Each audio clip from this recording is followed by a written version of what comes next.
बहुजन सौरभ, बहुजनांच्या सामाजिक व सांस्कृतिक चळवळीचे मुखपत्र। नमस्ते, जय भीम।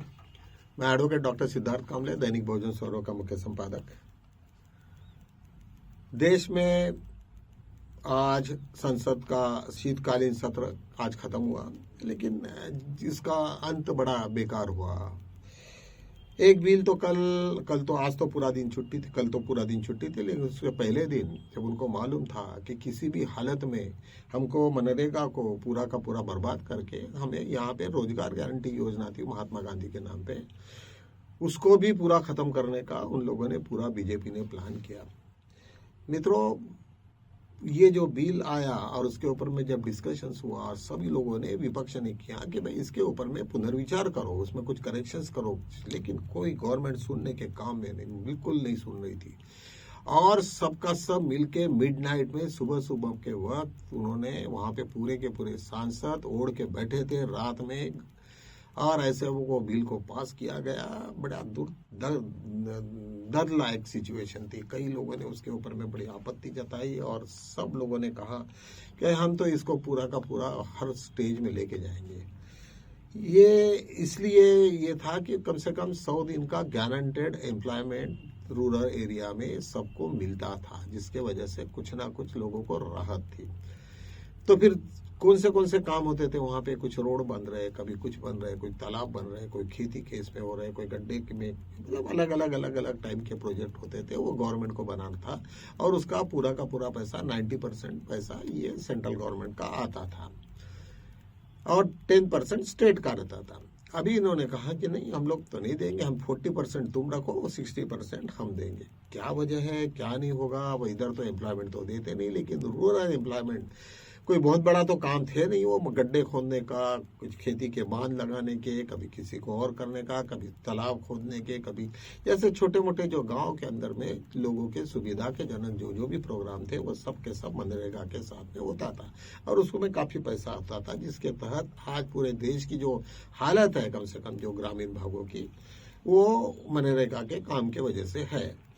तो मित्रों, वो उसको पूरा 40% तो है ही नहीं। सभी स्टेट गवर्नमेंट को तो पैसा सेंट्रल देती नहीं है, लेकिन इनकम टैक्स का पूरा पैसा वहां जमा करती है और जिस स्टेट को चाहिए उस स्टेट को देगी, और जिस स्टेट को चाहिए बिल्कुल, तो वहां पे तो सब वहां भेदभाव होता है, सभी को मालूम है। तो इस तरीका से यदि गवर्नमेंट ने ये बिल लाया है तो सभी लोग बड़े दुखी हो गए। यही नहीं तो एम्प्लॉयमेंट ही यदि जनरेट नहीं होगा तो लोग जाएंगे कैसे?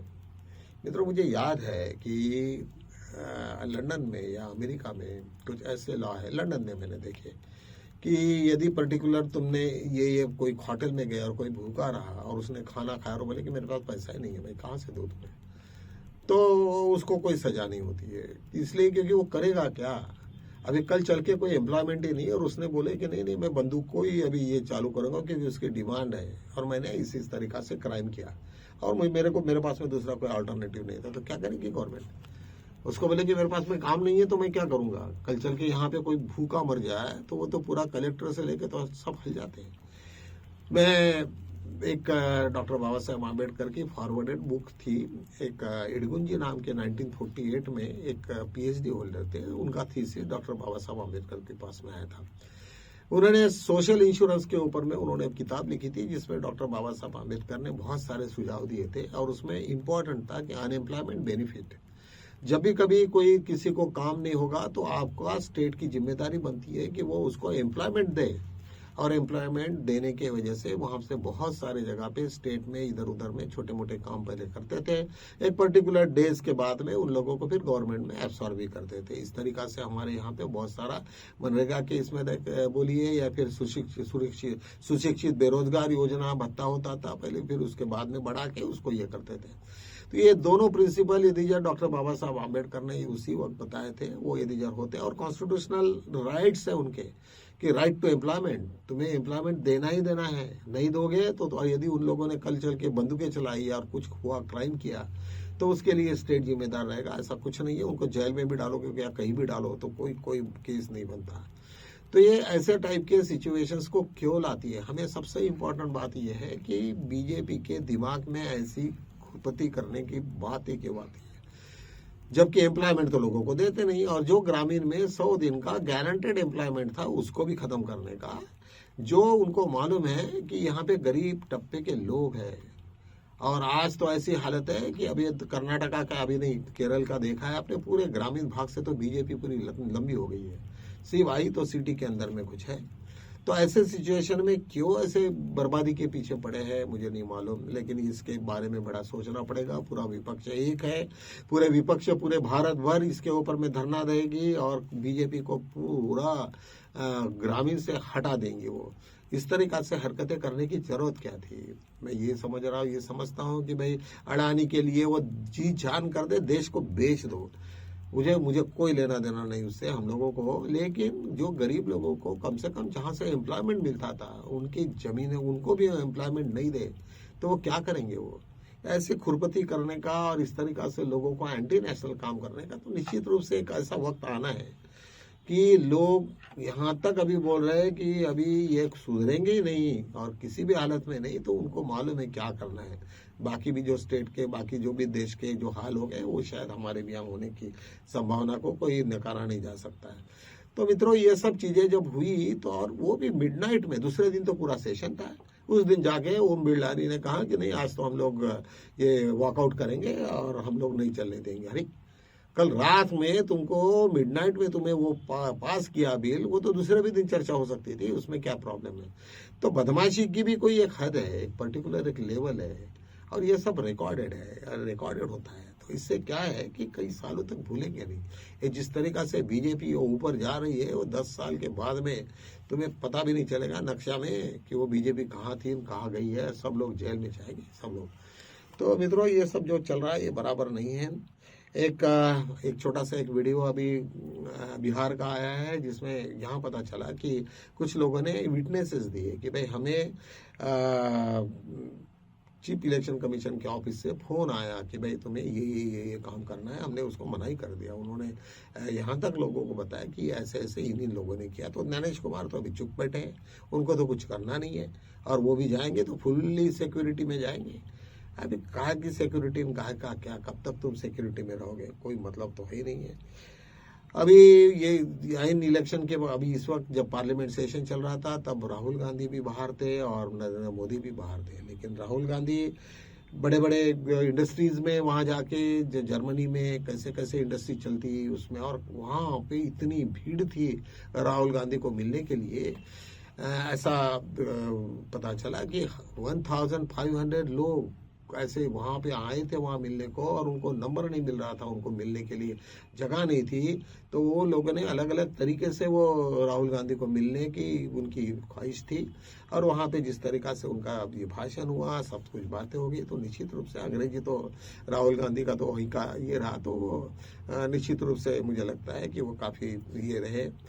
लेकिन उसके विपरीत जहां हमारे नरेंद्र मोदी जा रहे थे, वहां सब यही बातें चल रही थी कि अडानी को ये कितने प्रोजेक्ट मिलने वाले, इसमें कितने मिल रहे, क्या है मतलब, कैसे दोनों के बीच में क्या कंपैरिजन करोगे, क्या करोगे? और मुझे लगता है कि ये कुछ तो भी पागलपन है, ये ऐसा नहीं होना चाहिए। एक देश के सब अभी यहाँ पता चलता है कि अडानी लोग जब के हाथ में, जब कोई बंदर के हाथ में कोई देश चले जाता है, या कुछ अडानी लोगों के हाथ में जब रहता है, और जब उसके ऊपर इतना देश चलाने का। अब देखो, जब डॉक्टर बाबा साहब आम्बेडकर जब कॉन्स्टिट्यूशन लिख रहे थे, और उस वक्त की जो डिबेट चलती थी, सब के सब ऐसे, कोई वहां पे हिंदू और मुस्लिम और ये सब कुछ नहीं तमाशा चला। बस जहां पे डॉक्टर बाबा साहब जब वोटिंग के लिए डालते थे, तो ज्यादा से ज्यादा लोगों के सामने में यही था पिक्चर कि ये देश की किस तरीका से हो, ये देश आगे में चलेगा, और उसके हिसाब से वोट चलते थे। और उसके हिसाब से नहीं, मैं इससे कन्विंस नहीं हूँ, विचारों के साथ में चलता था। और अभी सब बाजार भरा हुआ है, कोई तो भी आदमी मोदी और शाह के भी हाथ में नहीं है, कोई दूसरा आदमी है अडानी जैसा, जो इनको डिक्टेट कर रहा है, और उसके हिसाब से वो कह रहे हैं कि हाँ ठीक है कर लीजिए, वो कर लीजिए। मैं अपन ये जब तक वीडियो बना रहा था, तब तक तो कोई स्ट्रीम फाइल की, अभी तक जबरी स्ट्रीम की जो आज फाइल खुलने वाली थी, सब लोग बड़े बेताज थे, लेकिन अभी तक खुली नहीं है। सब लोग रात भर जागेंगे और देखेंगे कि क्या क्या हो रहा है। और कल का दिन, आज का दिन शायद ये बहुत ही रंगीना होगा। किसके किसके नाम आएंगे, क्या हो गए, ये तो नहीं मालूम। एक बड़ा मसला आया, एक नीतीश कुमार हमारे चीफ मिनिस्टर ने एक डॉक्टर का, मुस्लिम डॉक्टर थी, उसका हिजाब जो रहता उसका उसको खींचा।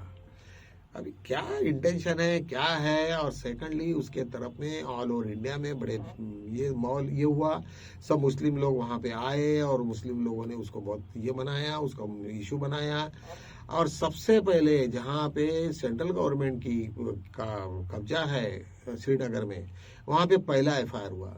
अभी ये तो बड़ा सस्पेंस है कि जहाँ पे यदि मतलब नीतीश कुमार को बचाना था तो बीजेपी ने गवर्नर को बोल के क्यों करवा लिया एफआईआर। इसका मतलब है कि कुछ तो भी, ये जब मोदी इसको समझा ही नहीं नीतीश कुमार कि मैं बर्बाद होकर रास्ते पे घूमूंगा कपड़े फटे हुए, ऐसे हालत में उनको छोड़ देंगे और कुछ नहीं करेंगे। आज बीजेपी वहां पे आएंगी, जब मालूम था उनको कि इसके बाद में ऐसे ही करना है। अभी वो क्यों खींचे गया, क्या खींचे गया है तो बड़ा ये है, लेकिन वो खींचे गया था, ये सब वीडियो सब सामने में दिख रहे हैं और सब लोग बीजेपी के लोग हंस रहे थे। शायद वो ये था, प्रीप्लान था या क्या था ये तो नहीं मालूम, लेकिन जो भी हुआ पूरे ऑल ओवर इंडिया में उसके यही नहीं तो इंटरनेशनल लेवल में भी इसके बहुत ज़्यादा ये प्रॉब्लम चालू हो गए और बहुत सारे लोगों ने मोदी के बारे में अपना ये नीतीश जी के बारे में बहुत सारे स्लोगन ये किए, रास्ते पे आए हैं। मुझे लगता है कि इस तरीक़ा से हरकतें करने की ज़रूरत नहीं थी। चलो तो आज यहीं पे हम लोग रुकते, कल मिलेंगे, तब तक के लिए हमें इजाज़त। जय भीम।